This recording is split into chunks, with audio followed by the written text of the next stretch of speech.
Friends, the story begins with a little girl named Eve, who was remembering the time when she and her father, Javier, used to live together. Her father used to tell her, "You look just like your sister." But Eve didn't remember her sister. All she had was a toy ballerina. One night, some people attacked their house. Javier noticed something was wrong. He started fighting the attackers one by one. He went to Eve and said, "Remember what I taught you." Eve quietly began following her father's commands, while her father kept fighting the attackers. From the way he fought, it was clear he was a trained fighter. But with so many attackers, he couldn't hold up for long. And that's when the leader of the attackers made his entrance. He said, "We allowed a girl from our clan to marry an outsider like you, and this is how you repay our kindness. Because of you, your wife is dead. Now tell me, where is Eve?" But Javier spit in his face. Eve was silently watching everything. And then this man gave Javier a choice. He loaded one bullet into a gun and said, "If you shoot yourself, your daughter will live. But if you kill me, both you and your daughter will die." Javier decided to take his own life. But just then Eve screamed. Seeing that, Javier started fighting back. He didn't want these people to get their hands on Eve. Eve also came out and fired a shot at one of the attackers to help her father. She and Javier both ran outside. Javier activated a bomb. But while running, a bullet hit Javier too. The bomb killed all the attackers except their leader. And because of that bullet, Javier couldn't survive either. After that, the story shifts to the present.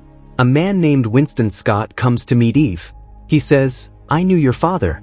He wanted a free life for you, one that he could never live himself. But now that he's gone, things have changed."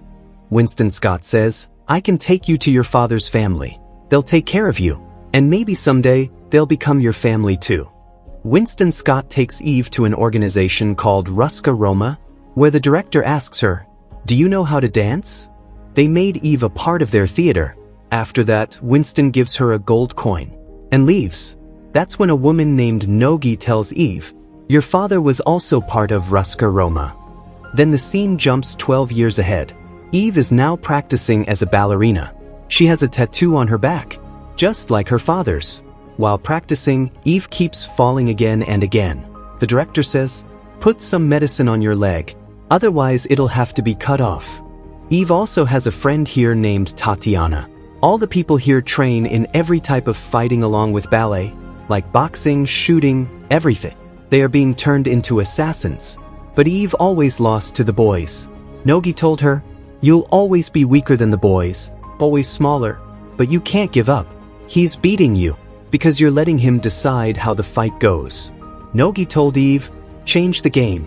Fight like a lioness." Eve started improving. She began defeating the boys. But then one day, she noticed that her friend Tatiana wasn't there.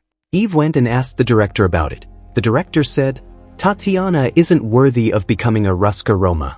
She doesn't have what you have. Your childhood was stolen from you, and that pain is your strength. Then why are you holding me back?" The director said, "All right, the time has come." The director took Eve to her final training. There, another assassin was brought in, someone the Ruska Roma no longer needed. In front of both of them were gun parts. Whoever assembled the gun first and killed the other would win. Eve finished first and killed the girl. One night, a mysterious man came to their theater, a man we all know as John Wick. Eve saw that John Wick was being removed from Ruska Roma. She met John and asked, "How do I do what you're doing?" John Wick replied, "You've already started. But if you want, you can still walk away from all of this." But just then, Eve received her first contract. Her mission was to protect the daughter of a rich man. But for this job, she was only given rubber bullets. Eve arrived at a club. She spotted the girl she was supposed to protect. But at the same time, other people were closing in on the girl. They grabbed her. Eve stepped up in front of them, facing all the thugs at once. But they were too many. Their leader started leaving with the girl. But Eve fought them off one by one. She reached the leader, picked up a hammer nearby, and began fighting him. Eve defeated the man, but she didn't kill him. She saved the girl and completed her mission. After that, her tattoo at Ruska Roma got upgraded. The story moves 2 months ahead. Eve had now become a proper assassin. She was killing people and completing missions. But then outside, a car attacked her. Eve killed those people too. But then, she noticed a mark on one man's hand, the same mark her father's killers had. Eve cut off the man's hand and took it straight to the director. Test. What is this mark? These are the people who killed my dad. The director replied, you don't know who these people are. They are ruthless. We have an ancient pact with them. They won't interfere in our work, and we won't interfere in theirs. Stay as far away from them as you can. The director warned the ballerina, you'll never be able to find them, and if you try, it'll only cause destruction. But Eve didn't listen. She went straight to the Continental Hotel to meet Winston Scott. The receptionist heard Eve's name and sent her straight to Winston, the manager. Eve asked Winston about the people with that mark. She said, the director already warned me, so if you know something, please tell me. She returned the same coin Winston had given her and pleaded. Winston told her, they are a cult. They kill people for entertainment. And right now, one of them is staying at another branch of our hotel. The man's name was Daniel Pine. He had a bounty of $2 million and was currently staying in room 315. Eve took the information about Daniel Pine and went to that other hotel branch. The Continental had one rule: no violence inside the hotel. But many people were already watching Daniel Pine. A sniper had his gun pointed at him. Eve went from her room to Pine's room. But before she could reach Daniel, his young daughter showed up in front of her. The girl asked, are you here to kill my father? And right then, Daniel pointed a gun at Eve. And that's when we learn that the people with the mark had surrounded the hotel. They wanted to kill Daniel and take his daughter too. The woman sitting downstairs doubled Daniel's bounty, and all the bounty hunters who had held back until now decided to break the hotel's rules and go after him. That's exactly what the marked people wanted. They wanted someone to break the rule, so they could use that as an excuse to kill Daniel. And then, some bounty hunters attacked. Eve and Daniel fought them together. Daniel took the chance and escaped. Now the same thing was happening to Daniel and his daughter that once happened to Eve and her father. Daniel asked Eve for help. He said, help me get my daughter out of here. Eve agreed. She took the girl and started to escape. Meanwhile, Daniel was fighting the attackers.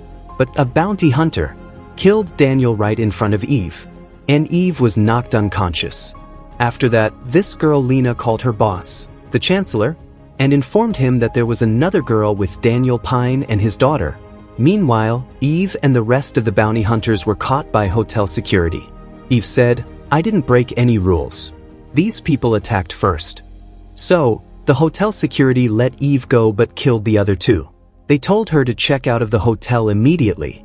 After that, Eve went to a weapon dealer. She bought several different weapons from there. But while she was checking out the guns, they were suddenly ambushed. The weapon dealer, Frank, and Eve both tried to escape. Eve grabbed a few grenades from the storeroom and threw them at the attackers. She took one of the attackers down in hand-to-hand combat. Whatever she could find around her, Eve used it as a weapon to fight. That's when the dealer Frank noticed these were the same marked people. Realizing this, Frank gave Eve a location and said, I'm not sure, but they might be there. Eve took Frank's car and reached a mountainous area. But as soon as she entered, she was already being watched. She got a call from the director. I told you not to go there. Because of your selfish reasons, you're putting our entire family in danger. Come back immediately. But Eve didn't listen. She saw some ballerina toys that reminded her of her childhood. Suddenly, a man came and attacked her. Eve fought him and broke his arm. Then she shot and killed him. But the entire area was filled with members of that cult. Even the chef tried to fight her. Eve locked the chef inside the refrigerator.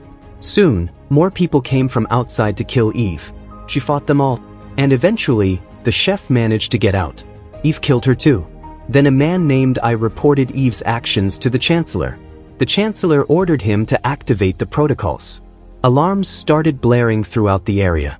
Children were ordered to go inside their homes, and all the adults came out to hunt down Eve. That meant every single person in this town was now after Eve, and they were all trained assassins. They outnumbered her and eventually captured her. That's when Lena noticed the Ruska Roma tattoo on Eve's back. And then it's revealed that the little girl Ella is actually the Chancellor's granddaughter. Daniel was his son, who had been trying to keep Ella hidden from the Chancellor. But then Lena enters and tells the Chancellor about Eve, revealing that she is a Ruska Roma. So the Chancellor goes to Eve and says, "There was a pact between Ruska Roma and us, that we would never interfere in each other's business." Eve replied, "I'm not here on behalf of Ruska Roma. You people took my father's life. You tried to take me away from him. I'm here to take revenge." Hearing those words, the Chancellor finally recognizes her. He tells Lena, "That girl is your younger sister." At that moment, Eve attacks everyone in the room, and Lena joins her. Lena chases after Eve, saying, "Listen to me." She tells her, "We were both born right here, and now you've finally come home." Lena reveals, "Our mom was also part of this cult, but our dad was from Ruska Roma. He tried to keep you away from this cult. That day, the Chancellor had come to take you back. But just then, attackers reach their cabin, and the Chancellor orders them to kill both girls. The attackers throw bombs into the cabin. Eve survives the blast, but Lena doesn't. As she dies, Lena says to Eve, "I missed you." Seeing this, Eve's rage only grew stronger. She began slaughtering the attackers mercilessly. She told the Chancellor, "I'm going to kill you too." So, the Chancellor called the director. He warned her, "Control your operative, or this will turn into a war." The director replied, "She's working against us now. I don't want a war, but I can send someone to stop her. In the meantime, no one on your side will make a move."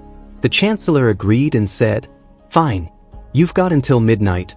The director then sent John Wick to eliminate Eve. Meanwhile, the Chancellor ordered his entire city. No one is to engage until midnight. John Wick entered the city and faced Eve. He told her, "You can still walk away from this." But Eve replied, "I'm not leaving." She fired bullets at him. John calmly told her, "You don't need to do this." But Eve wouldn't listen. Here, we clearly saw the difference in strength between the two. John was far stronger than Eve, but he didn't want to kill her. He wanted to make her understand. John pointed a gun at her and said, "Leave now." She said, "He killed my father. Let me finish what I started." John replied, "Fine, you have until midnight." After that, Eve went out to hunt the Chancellor. She stuck a grenade onto a man's face and blew him up. Hearing the news, the Chancellor gave the order, "Kill Eve." And just like that, the entire city went after her. There was one girl against a whole town of stronger and more heavily armed enemies. Eve broke into the city's armory. She found some weapons inside. When the soldiers followed her in, she triggered a trap, blowing them all up. She then used a flamethrower to burn the rest alive. That's when another man named Dex picked up a flamethrower too. He and Eve clashed using fire from both sides, dodging each other's attacks. But then more people showed up. Eve used both her guns and the flamethrower to kill them. Just then, Dex launched a surprise attack. Their flamethrowers set the entire area on fire. They moved into hand-to-hand combat. Dex was overpowering Eve. She had to run. Eve escaped the armory. Outside, there were more people on the streets. She burned them too. At the same time, the Chancellor's men advised him to leave the city. The Chancellor said, "In 200 years, not a single leader of ours has left this place." But the situation had gotten completely out of control. The Chancellor took his granddaughter and escaped. Meanwhile, Eve's flamethrower ran out of fuel. Dex arrived with his. He attacked Eve, but by luck, Eve found a water pipe connected to a fire extinguisher. Eve sprayed water, while Dex attacked with fire. The blast of steam from their clash knocked both of them down. Dex pointed his flamethrower at Eve, but just then, John Wick shot and killed Dex from above. There were only 4 minutes left until midnight. If Eve didn't kill the Chancellor by then, John Wick would have to kill her instead. But now, a group of attackers ambushed John Wick too. He started fighting them off. Meanwhile, Eve found the Chancellor's car. She opened fire on it. The Chancellor stepped out and said, "That's enough. You won't be able to save Ella.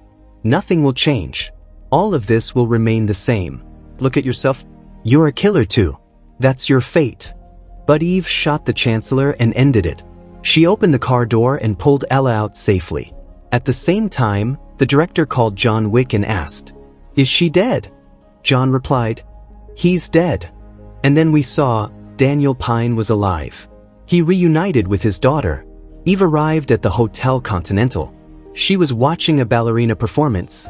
And just then, everyone found out that Eve's new bounty had reached $5 million, making her one of the top 3 most wanted.